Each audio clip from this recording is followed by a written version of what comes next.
بسم اللہ الرحمن الرحیم۔ السلام علیکم۔ انسائٹس میں ایک مرتبہ پھر حاضر خدمت۔ ہماری آج کی نشست ہمارے گزشتہ لیکچر ہی کا دوسرا حصہ ہے، جس میں ہم نے پاکستان کے کانسٹیٹیوشن کی ایک ہسٹورک ایولوشن 1947 سے لے کر 2024 تک جو مختلف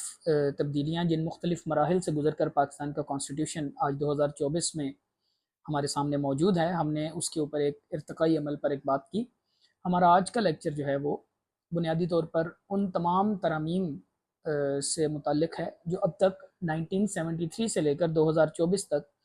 پاکستان کے کانسٹیٹیوشن میں کی جا چکی ہیں۔ آج ہم مختصر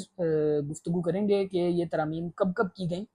ان ترامیم کے کرنے کے پیچھے بنیادی مقاصد کیا تھے، اور ان ترامیم کے ہونے سے پاکستان کے کانسٹیٹیوشن کی جو اوریجنل حالت تھی اس میں کیا فرق پڑا۔ انشاءاللہ ہمارے ویڈیو کا جو تیسرا حصہ ہوگا، جو ہمارا نیکسٹ لیکچر ہوگا، اس میں ہم جو آنے والے دنوں میں جو پاکستان کے کانسٹیٹیوشن میں ترمیم تجویز کی جا رہی ہے ہم اس کے اوپر بات کریں گے۔ آج کا لیکچر سٹارٹ کرتے ہیں۔ 1973 14 اگست 1973 میں جب پاکستان کا تیسرا اور پاکستان کا جو موجودہ کانسٹیٹیوشن ہے یہ پاکستان میں نافذ ہوا، اس کے بعد سے لے کر اب تک پاکستان کے اس کانسٹیٹیوشن میں 26 ترامیم جو ہے وہ پرپوز کی گئی ہیں۔ 26 مرتبہ اس کانسٹیٹیوشن میں تبدیلی کرنے کی کوشش کی گئی ہے یا تبدیلی کی گئی ہے۔ یہ ترامیم کیا ہیں، ان کے اوپر ہم ون بائی ون گفتگو کرتے ہیں۔ جو سب سے پہلی ترمیم پاکستان کے کانسٹیٹیوشن میں کی گئی، یہ ترمیم کی گئی تھی 4 مئی 1974 کو، یعنی کہ کانسٹیٹیوشن کے نافذ العمل ہونے کے کچھ مہینے بعد ہی اس ترمیم کو کرنا پڑا۔ اس ترمیم کا جو ڈائریکٹ تعلق ہے وہ پاکستان کی جیوگرافیکل باؤنڈریز کے ساتھ ہے۔ جیسا کہ آپ سب لوگ جانتے ہیں کہ 1971 میں پاکستان کا جو ایک بڑا حصہ بنگال پاکستان سے الگ ہو گیا تھا، اس بنگال کے الگ ہونے کو پاکستان نے آفیشلی تسلیم نہیں کیا تھا۔ مطلب پاکستان اپنی یہ پوزیشن برقرار رکھے ہوئے تھا کہ بنگال ہمارا حصہ ہے، اور اس کو زبردستی جو ہے وہ پاکستان سے الگ کیا گیا ہے۔ لیکن الٹیمیٹلی 71 سے لے کر 74 تک تو ہماری یہ پوزیشن رہی، لیکن فروری 1974 میں جب دوسری اسلامی سربراہی کانفرنس لاہور میں منعقد کروائی گئی تو اس وقت پاکستان نے آفیشلی باقاعدہ طور پر بنگال کو ایک الگ مملکت کے طور پر تسلیم کیا، ایز بنگلہ دیش اس کو ایز اے کنٹری تسلیم کیا گیا، اور اس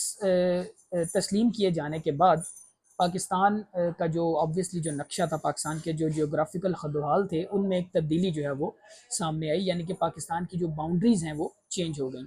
اور یہ پہلی ترمیم بنیادی طور پر اسی چیز کی طرف جو ہے وہ اس کو انکارپوریٹ کیا گیا تھا کہ پاکستان میں اب بنگلہ دیش جو ہے وہ بنگال جو ہے وہ پاکستان کا حصہ نہیں رہا، اور پاکستان صرف جو ہے وہ پنجاب، سندھ، بلوچستان، کے پی کے اور اس کے ساتھ ساتھ جو آزاد کشمیر اور گلگت بلتستان کے ہی کچھ علاقوں تک محدود ہے۔ تو ہماری جو جیوگرافیکل باؤنڈریز تھیں ان کو ری ڈیفائن کیا گیا تھا اس پہلی ترمیم کے تحت۔ یہ 1974 مئی 4 ذوالفقار علی بھٹو ہی کی وزارت عظمیٰ میں یہ پہلی ترمیم منظور کی گئی تھی۔ کچھ مہینے کے بعد 17 سپٹمبر 1974 کو پاکستان کے کانسٹیٹیوشن کے اندر دوسری ترمیم جو ہے وہ پیش کی گئی اور اس کو منظور کیا گیا۔ یہ پاکستان کی کانسٹیٹیوشنل ہسٹری کے اندر ایک بڑی ترمیم کے طور پر جو ہے وہ سمجھی جاتی ہے۔ اس ترمیم کے اندر پہلی مرتبہ پاکستان کے کانسٹیٹیوشن میں ایک مسلمان ہونے کی تعریف شامل کی گئی، یعنی یہ چیز ڈیفائن کی گئی کہ مسلمان کس کو لکھا جائے گا، کس کو کہا جائے گا پاکستان کے اندر۔ پاکستان میں اس وقت جو ہے وہ ایک بہت بڑی تحریک حتم نبوت جو ہے وہ اپنا زور پکڑے ہوئے تھی، اور ایک بہت بڑی جو مائنورٹی قادیانی اور احمدیوں کی جو مائنورٹی تھی اس کے بارے میں مطالبہ کیا جا رہا تھا کہ کیونکہ وہ رسول کریم صلی اللہ علیہ وآلہ وسلم کو آخری نبی ماننے کے لیے تیار نہیں ہے، اس وجہ سے ان کو دائرہ اسلام سے خارج کیا گیا۔ اس دوسری ترمیم کے تحت پاکستان کی پارلیمنٹ نے پہلی مرتبہ پاکستان کے آئین میں مسلمان ہونے کی تعریف شامل کی، اور یہ لکھا گیا کہ مسلمان وہ ہوگا جو اللہ تعالیٰ پر، یوم آخرت پر، قرآن کریم پر اعتماد رکھنے اور اعتبار اور یقین رکھنے کے ساتھ ساتھ رسول کریم صلی اللہ علیہ وآلہ وسلم کو آخری نبی ماننے پر بھی ایمان رکھتا ہو، تبھی وہ مسلمان کہلائے گا۔ اور ایسا کوئی بھی شخص جو رسول کریم صلی اللہ علیہ وآلہ وسلم کو آخری نبی نہیں مانتا، وہ مسلمان کی فہرست سے یا مسلمان کی کیٹیگری سے خارج تصور ہوگا۔ اس ایک بنیادی ڈیفینیشن کی وجہ سے جو قادیانی کمیونٹی ہے، جو احمدی کمیونٹی ہے، اس کو غیر مسلم ڈکلیئر کیا گیا اور ان کو مائنورٹیز والے جو رائٹس ہیں وہ پاکستان میں دیے گئے۔ اب وہ مزید اپنے آپ کو نہ تو مسلمان کہہ سکتے تھے اور نہ ہی اپنی عبادت گاہوں کو مساجد کہہ کر جو ہے وہ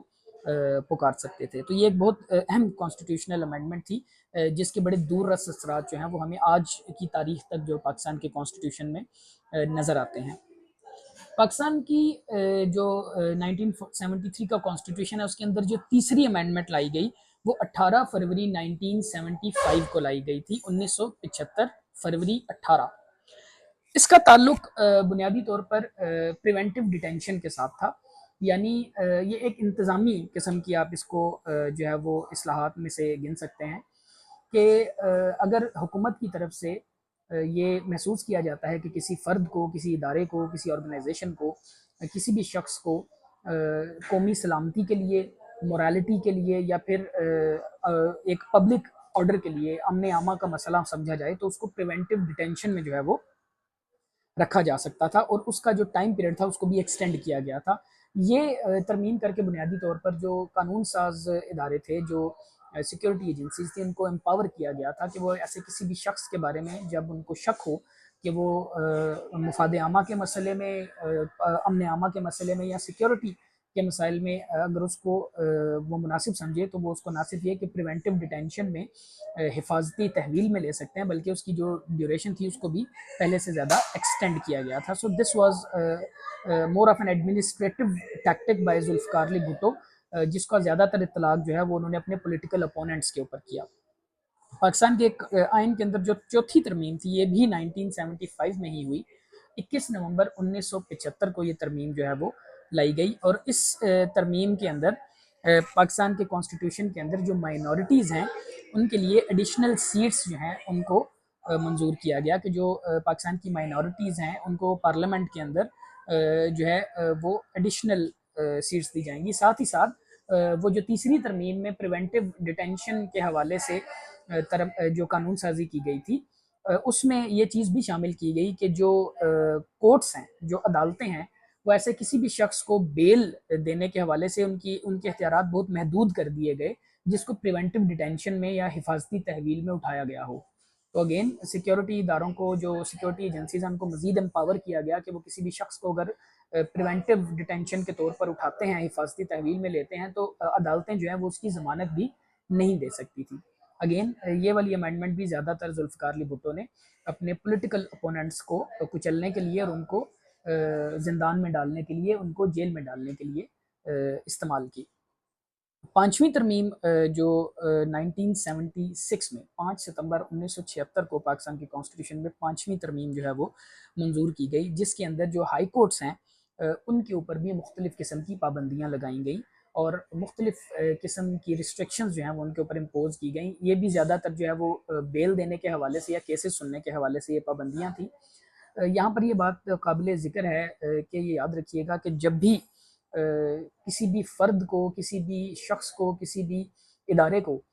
کسی ملک کے اوپر اپنی ڈکٹیٹرشپ یا آمریت یا پھر اپنی فرد واحد کی حکومت کو مضبوط کرنا ہوتا ہے تو جو سب سے پہلا حملہ کیا جاتا ہے وہ اس ملک کی عدالتوں پر کیا جاتا ہے، کیونکہ عدالتیں وہ واحد پلیٹ فارم ہوتی ہیں عام آدمی کے پاس جہاں وہ اپنے حقوق کی پامالی کو چیلنج کر سکتا ہے۔ تو یہی ذوالفقار علی بھٹو کے دور میں بھی ہو رہا تھا کہ اپنے سیاسی مخالفین کو کچلنے کے لیے ذوالفقار علی بھٹو کی طرف سے یہ تمام ترامیم آئین کے اندر کی گئیں تاکہ جو ان کے سیاسی مخالفین تھے نہ صرف یہ کہ ان کو حفاظتی تحویل کے نام پر اٹھایا جا سکے بلکہ اگر وہ عدالت جاتے ہیں تو ان کو بیل بھی نہ مل سکے، ان کو ضمانت بھی نہ مل سکے۔ آپ کو ان میں سے بہت سارے حالات جو ہیں وہ آج 2024 میں بھی ملتے جلتے نظر آ رہے ہوں گے اور انفارچونیٹلی پاکستان کی بدقسمتی یہی رہی ہے کہ ہم نے جو ہے وہ نصف صدی گزرنے کے بعد بھی اپنے حالات سے، اپنے جو ماضی کے ہمارے جو تجربات ہیں ان سے کچھ بھی نہیں سیکھا اور ہم آج بھی اسی روش پر چل رہے ہیں۔ چھٹی ترمیم جو 1976 میں ہوئی، 22 دسمبر 1976 میں، it's again one of the very important and one of the highlights of constitutional amendments in Pakistan. اس ترمیم کے تحت پہلی مرتبہ جو سپریم کورٹ اور ہائی کورٹ کے جسٹسز تھے ان کی ریٹائرمنٹ کی عمر کا تعین کیا گیا۔ یہ ترمیم یہ واضح کرتی ہے کہ جو سپریم کورٹ کے جسٹسز ہیں وہ 65 سال کی عمر میں اور جو چاروں صوبوں کی ہائی کورٹس کے جسٹسز ہیں وہ 62 سال کی عمر میں 62 ایئرس کی ایج میں ریٹائر ہو جائیں گے. یہ وہی ترمیم ہے جس کے بارے میں آج کل آپ بہت زیادہ شور سن رہے ہیں, اور اسی ترمیم کو جو آنے والی مجوزہ ترمیم ہے اس کے اندر چھیڑنے کی تیاری کی جا رہی ہے. تو یہ چھٹی ترمیم کے تحت یہ جو سپریم کورٹ کے اور ہائی کورٹ کے جسٹسز ہیں ان کی ریٹائرمنٹ کی ایج کا تعین کیا گیا تھا. یہاں پر یہ چیز بڑی آئرونک ہے کہ پیپلز پارٹی کی حکومت, جنہوں نے یہ آئین بنایا اور جنہوں نے بعد میں اسی آئین میں یہ چھٹی ترمیم کی اور ججز کی ریٹائرمنٹ کی عمر کو متعین کیا, آج 2024 میں اسی پیپلز پارٹی کی گورنمنٹ اسی ترمیم کو دوبارہ سے ریورس کرنے یا پھر اس کو بڑھانے ایکسٹینڈ کرنے کی کوششیں کر رہی ہے. 7ویں ترمیم 16 مئی 1977 میں کی گئی. یہ ترمیم بنیادی طور پر پرائم منسٹر کو اعتماد کا ووٹ لینے کے لیے جو ہے وہ لائی گئی تھی کہ اگر کسی بھی وقت کوئی پرائم منسٹر یہ سمجھتا ہے کہ اسے کسی بھی عوامی مسئلے پر عوام کا اعتماد لینے کی ضرورت ہے تو وہ عوام سے ایک باقاعدہ طور پر ریفرینڈم کروا کے اس مسئلے کے اوپر عوامی رائے لے سکتا ہے. اور ایسے معاملے کے اوپر جو ہی وزیر اعظم جو ہے وہ سمری بھیجیں گے صدر مملکت کو, تو صدر پابند ہوں گے کہ وہ اس پرٹیکولر معاملے کے اوپر ایک عوامی ریفرینڈم کا جو انعقاد ہے اس کو یقینی بنائیں تاکہ اس پرٹیکولر معاملے کے اوپر جو عوامی رائے ہے اس کو ریفرینڈم کے ذریعے حاصل کیا جا سکے. یہ پہلی 7 ترامیم تھیں جو پاکستان کے کانسٹیٹیوشن میں کی گئی. 8ویں ترمیم وہ پہلی ترمیم ہے جو ایک ملٹری ڈکٹیٹر کی طرف سے جو ہے وہ پاکستان کے کانسٹیٹیوشن میں کی گئی. یہ ترمیم جو ہے وہ 11 نومبر 1985 میں سامنے لائی گئی. تب تک ذوالفقار علی بھٹو کی حکومت کا تختہ الٹ دیا گیا تھا. ذوالفقار علی بھٹو کو 1977 میں گرفتار کر لیا گیا تھا اور 2 سال بعد 1979 میں ذوالفقار علی بھٹو کو قتل کے ایک مقدمے میں پھانسی دے دی گئی تھی. اور اس وقت کے جو چیف آف آرمی سٹاف تھے, جو ملٹری کے ہیڈ تھے, جنرل ضیاء الحق, انہوں نے پاکستان میں تیسرا مارشل لا لگا دیا تھا اور ملک کا تمام تر انتظام فوج کے قبضے میں آ چکا تھا. کانسٹیٹیوشن کو کافی سال تک معطل رکھنے کے بعد, کانسٹیٹیوشن کو کافی سال تک سسپینڈ رکھنے کے بعد جب کانسٹیٹیوشن کو دوبارہ بحال کیا گیا تو یہ 8ویں ترمیم کانسٹیٹیوشن میں لائی گئی. اور اس کانسٹیٹیوشن نے جو 1973 کا اس امینڈمنٹ نے 1973 کے کانسٹیٹیوشن کا جو بنیادی حلیہ ہے وہ بالکل بگاڑ کر رکھ دیا. اور وہ کانسٹیٹیوشن جو بنیادی طور پر ایک پارلیمانی سٹرکچر کو سامنے لے کر آیا تھا, جہاں پر وزیر اعظم کے پاس تمام تر ایگزیکٹو پاورز موجود تھیں, اس کانسٹیٹیوشن کو کافی حد تک سیمی پریزیڈینشل یا نیم صدارتی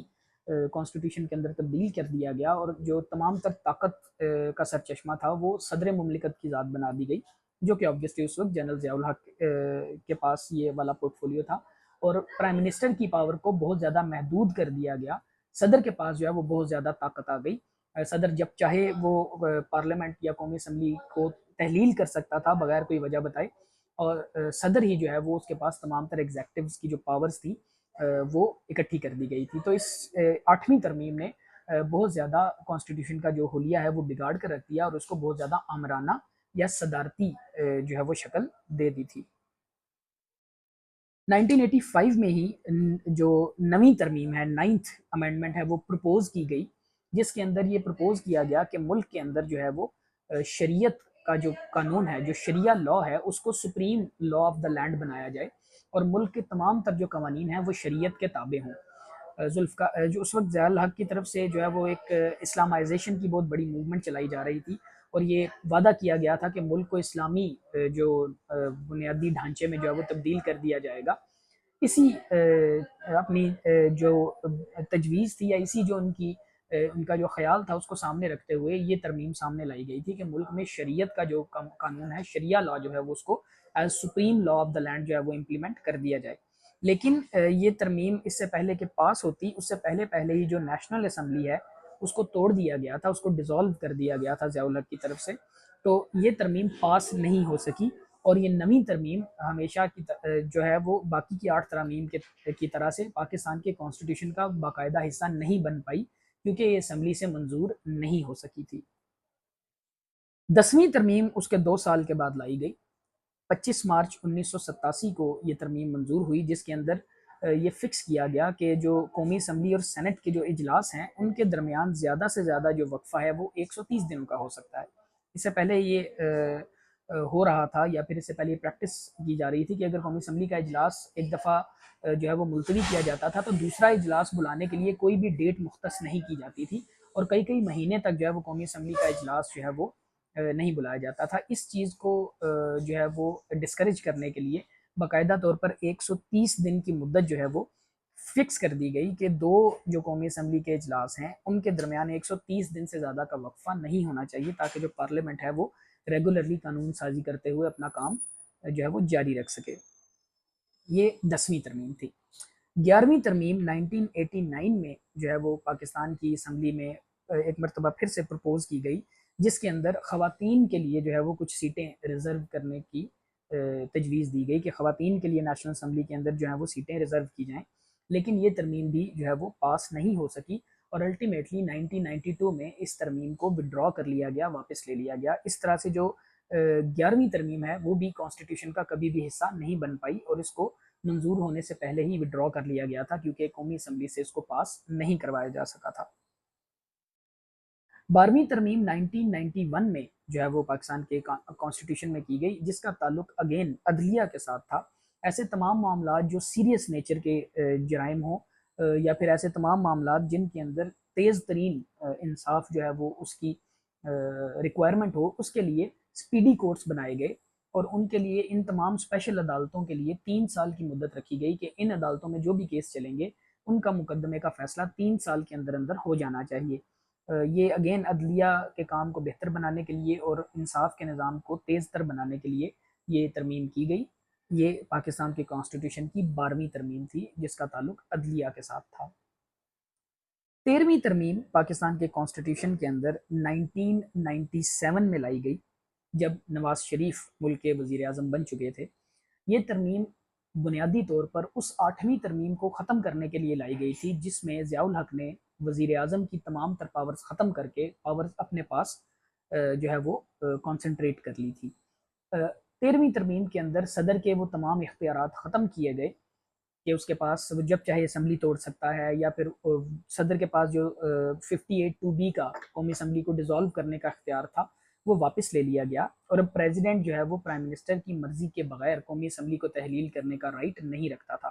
اس طاقت کو 90s کے اندر بہت زیادہ ابیوز کیا گیا تھا، اور نواز شریف اور بے نظیر کی حکومتوں کو بار بار اس وقت کے جو صدور تھے ان کی طرف سے ختم کیا گیا تھا، قومی اسمبلی کو ڈیزالو کیا گیا تھا۔ 1997 میں چونکہ نواز شریف کے پاس 2/3 اکثریت موجود تھی، تو نواز شریف کی گورنمنٹ نے اس 2/3 اکثریت کا فائدہ اٹھاتے ہوئے اس ترمیم کو ختم کیا، اور 13ویں ترمیم کے تحت صدر سے یہ تمام اختیارات واپس لے کر پرائم منسٹر کو دوبارہ سے جو ہے وہ سب سے زیادہ امپاورڈ کیا، سب سے زیادہ پاورفل عہدہ جو ہے وہ دوبارہ سے اپنی اوریجنل اسٹیٹ میں کانسٹیٹیوشن کی وزیر اعظم کے پاس واپس آ گیا۔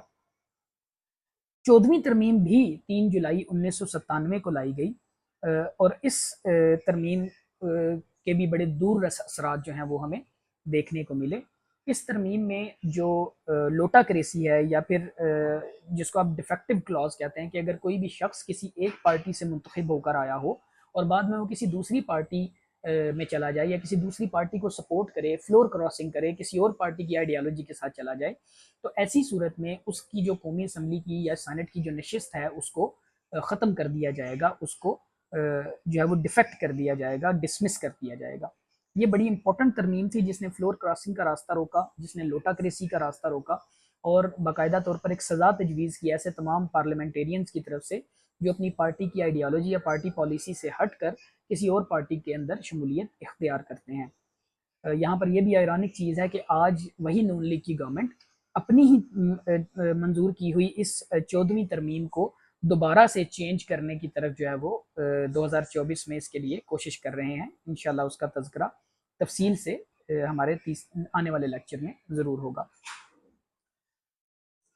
اس کے بعد 15ویں ترمیم دوبارہ سے 1998 میں جو ہے وہ پاکستان کی اسمبلی کے سامنے لائی گئی، جس میں ایک مرتبہ پھر شریعت آرڈیننس کو یا شریعہ کے قوانین کو پاکستان کا supreme law of the land بنانا جو ہے مقصود تھا، لیکن یہ ترمیم پھر سے پاس نہیں ہو سکی، اور پچھلی ترمیم کی طرح یہ ترمیم بھی کانسٹیٹیوشن کا حصہ نہیں بن پائی۔ شریعہ لا کو supreme law of the land بنانے کی یہ قانون 1998 میں اسمبلی کے سامنے آیا، لیکن اس کو کبھی بھی پاس نہیں کروایا جا سکا۔ 1999 میں اگین ایک انتظامی قسم کی جو ہے وہ کانسٹیٹیوشن کی گئی، جس کے اندر جو بنیادی طور پر 16th ترمیم کی گئی، جس میں جو کوٹا سسٹم پاکستان کے اندر نافذ تھا، جس میں جو بیکورڈ ایریاز میں یا پھر کچھ ایسے جو طبقات ہیں معاشرے کے جن کے لیے اسپیشل کوٹا سسٹم رکھا گیا تھا نوکریوں کے حوالے سے یا پھر ان کے وسائل کے حوالے سے، اس کی مدت 20 سے بڑھا کر 40 سال تک کر دی گئی۔ تو یہ وہ آخری ترمیم تھی جو نواز شریف کی اس وقت کی حکومت کی طرف سے منظور کی گئی تھی۔ اس کے بعد اس وقت کے چیف آف آرمی صاحب جنرل پرویز مشرف نے ایک مرتبہ پھر سے پاکستان کے جمہوری نظام کا تختہ الٹ دیا، نواز شریف کو گرفتار کر لیا گیا اور اکتوبر 1999 میں پاکستان میں چوتھا مارشل لا لگا دیا گیا۔ ایک مرتبہ پھر سے جو کانسٹیٹیوشن ہے ملک کا اس کو سسپینڈ کر دیا گیا اور جنرل پرویز مشرف نے ایز مارشل لا ایڈمنسٹریٹر ملک کا انتظام سنبھال لیا۔ تقریباً 3 سے 4 سال تک کانسٹیٹیوشن جو ہے اس کو پارشلی سسپینڈ رکھنے کے بعد پرویز مشرف کی طرف سے 17ویں ترمیم جو ہے وہ قومی اسمبلی سے منظور کروائی گئی، اور اگین یہ ایک بہت زیادہ امپورٹنٹ ترمیم تھی۔ یہ بالکل ویسی ہی ترمیم تھی جیسی 8ویں ترمیم ضیاء الحق کے زمانے میں لائی گئی تھی، جس میں صدر کو بہت زیادہ طاقت جو ہے وہ دے دی گئی تھی، اور دوبارہ سے وہ جو 13th امینڈمنٹ میں نواز شریف کی طرف سے اس 8ویں ترمیم کو ختم کیا گیا تھا، اس 13ویں ترمیم کو اس 17ویں ترمیم کے تحت ختم کر دیا گیا، اور دوبارہ سے پریزیڈنٹ کو جو ہے وہ بہت زیادہ طاقت دے دی گئی۔ پریزیڈنٹ کے پاس یہ اختیار آ گیا کہ وہ اسمبلی توڑ سکتا تھا، اور ایک مرتبہ پھر جو ہے وہ صدر نے، جو کہ اس وقت جنرل پرویز مشرف تھے، اپنے آپ کو سب سے زیادہ پاورفل انسان بنا لیا اس سسٹم کے اندر، اور ایک مرتبہ پھر جو ہمارے کانسٹیٹیوشن کی بنیادی شکل تھی، جو پارلیمانی نظام تھی، اس کو بگاڑ دیا گیا۔ یہ وہ ترمیم تھی، بنیادی طور پر وہ واحد ترمیم تھی جو جنرل پرویز مشرف کے دور میں کانسٹیٹیوشن میں کی گئی۔ 2008 میں پیپلز پارٹی کے دوبارہ سے اقتدار میں آنے کے بعد مشہور زمانہ 18ویں ترمیم پاکستان کے کانسٹیٹیوشن میں پاس کی گئی، جس کے اندر 3 بنیادی چیزیں کی گئیں۔ ایک تو مشرف کی پاس کی ہوئی 17ویں ترمیم کو دوبارہ ختم کیا گیا، اور پریزیڈنٹ سے تمام تر طاقت جو ہے وہ دوبارہ سے پرائم منسٹر کو منتقل کر دی گئی، پارلیمان کو دوبارہ سے اپنی اوریجنل حالت میں ریسٹور کیا گیا۔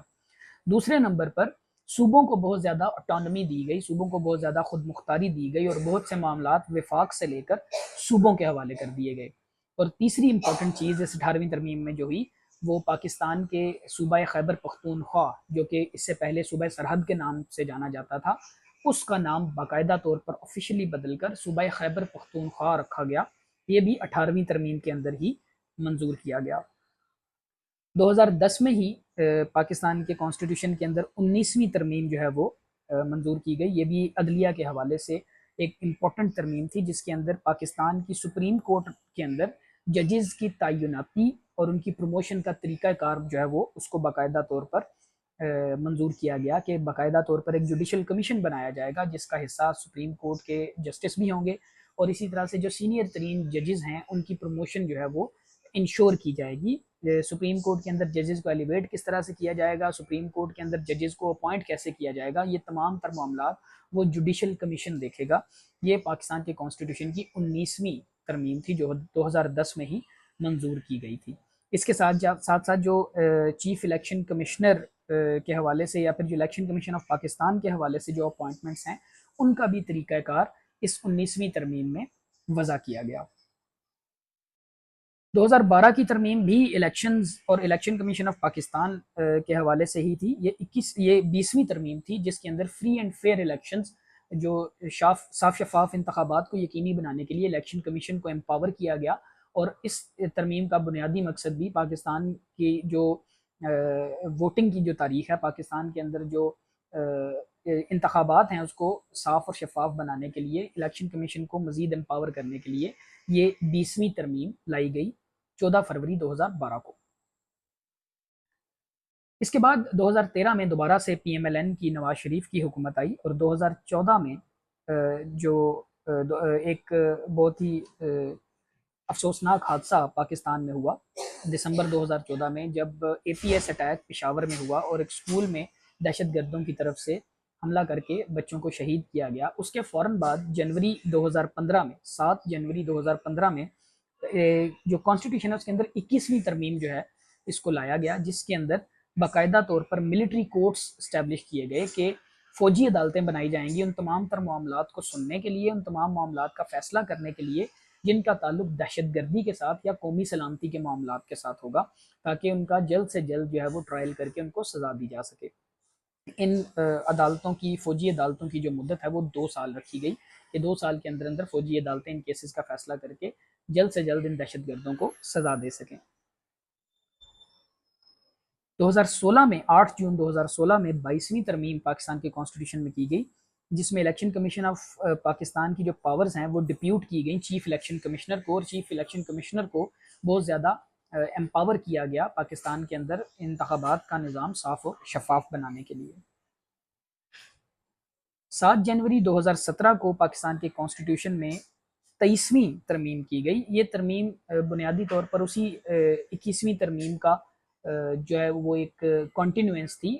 جس میں ملٹری کورٹس بنائے گئے تھے۔ تو یہاں پر ان ملٹری کورٹس کو مزید 2 سال، پہلے 2 سال کے لیے بنائے گئے تھے، اب ان کو مزید 2 سال تک کی توسیع دے دی گئی کہ جنوری 2019 تک جو یہ ملٹری کورٹس ہیں یہ اپنا کام جاری رکھ سکتے ہیں۔ اور اسی طرح سے جتنے بھی معاملات ملٹری کورٹس میں چل رہے تھے ان کو ایک لیگل کور دیا گیا اس ایک پرٹیکولر ترمیم کے تحت۔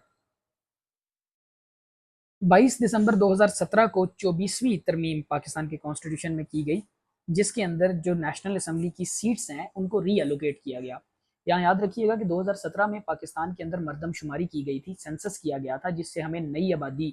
کے حوالے سے پتہ چلا کہ پنجاب، سندھ، کے پی کے، بلوچستان وغیرہ میں کتنی آبادی ہے، اور اسی نئی آبادی کے تحت نئی حلقہ بندیاں کی گئیں اور قومی اسمبلی کے مختلف حلقوں کو نئی سیٹوں کے تحت جو ہے وہ نئی آبادی کے تحت جو ہے وہ یہ نئی سیٹیں تمام صوبوں کو ایلوکیٹ کی گئیں، اور قومی اسمبلی کی نئی نشستیں جو ہے وہ اس پرٹیکولر 24ویں ترمیم کے تحت اناؤنس کی گئیں۔ 31 مئی 2018 کو پاکستان کے کانسٹیٹیوشن میں 25ویں ترمیم ہوئی۔ یہ بھی ایک بہت امپورٹنٹ ترمیم تھی، جس میں جو ہمارے قبائلی علاقہ جات تھے، جو فاٹا کے علاقے تھے، وہ جو 7 ایجنسیاں تھیں، وزیرستان کی میمند ایجنسی، خیبر ایجنسی، اور اکزئی ایجنسی، مالاکنڈ ایجنسی، ان تمام مالاکنڈ نارتھ اور ساؤتھ وزیرستان کی جو ایجنسیاں تھیں، ان تمام ایجنسیز کو باقاعدہ طور پر فاٹا سے ہٹا کر کے پی کے اندر ضم کر دیا گیا، اور ان کو باقاعدہ طور پر صوبہ خیبر پختونخوا کا حصہ بنا دیا گیا۔ اور اس سے پہلے یہ تمام تر جو علاقے تھے وہ ڈائریکٹ وفاقی حکومت کے کنٹرول میں آتے تھے، اس کنٹرول کو ختم کر کے ان کو صوبائی حکومت کے کنٹرول میں دے دیا گیا۔ اس کے بعد جولائی 2018 کے الیکشنز کے بعد عمران خان کی پاکستان تحریک انصاف حکومت میں آئی، اور انہوں نے 13 مئی 2019 کو پاکستان کے کانسٹیٹیوشن میں 26ویں ترمیم کی، جو اسی 25ویں ترمیم کی کنٹینوئنس تھی، یعنی کنٹینیوٹی کے طور پر وہ جو فاٹا کی سیٹیں ختم کی گئی تھیں ان کو نیشنل اور پروونشل اسمبلی کے اندر ایڈجسٹ کیا گیا، جس میں ان فاٹا کے جو علاقے تھے اس میں 12 سے ان کی سیٹیں بڑھا کر 24 تک کر دی گئیں نیشنل اسمبلی کے اندر، اور اسی طرح سے جو پروونشل اسمبلی ہے اس کے اندر بھی اس کی سیٹیں، فاٹا کی سیٹیں جو ہے وہ مختص کی گئیں۔ تو یہ 26ویں ترمیم تھی جو پاکستان کے کانسٹیٹیوشن میں ہوئی، اور ٹل ڈیٹ یہ پاکستان کے کانسٹیٹیوشن کی آخری ترمیم ہے۔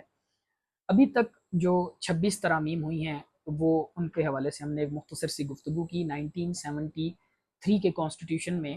2019 تک 26 ترامیم جو ہے وہ کی جا چکی ہیں، جن کے حوالے سے مختصر سا حوال ابھی ہم نے جو ہے وہ اس ویڈیو میں کور کیا، اور اس ویڈیو میں آپ نے ان کے متعلق سنا۔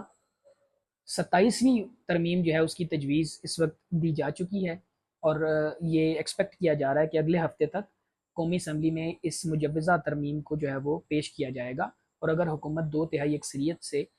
اس ترمیم کو پاس کروا لیتی ہے تو یہ پاکستان کے کانسٹیٹیوشن کی 27ویں ترمیم ہوگی، جس کا بنیادی طور پر تعلق پاکستان کے جوڈیشل سسٹم اور عدلیہ کے نظام کے ساتھ ہے۔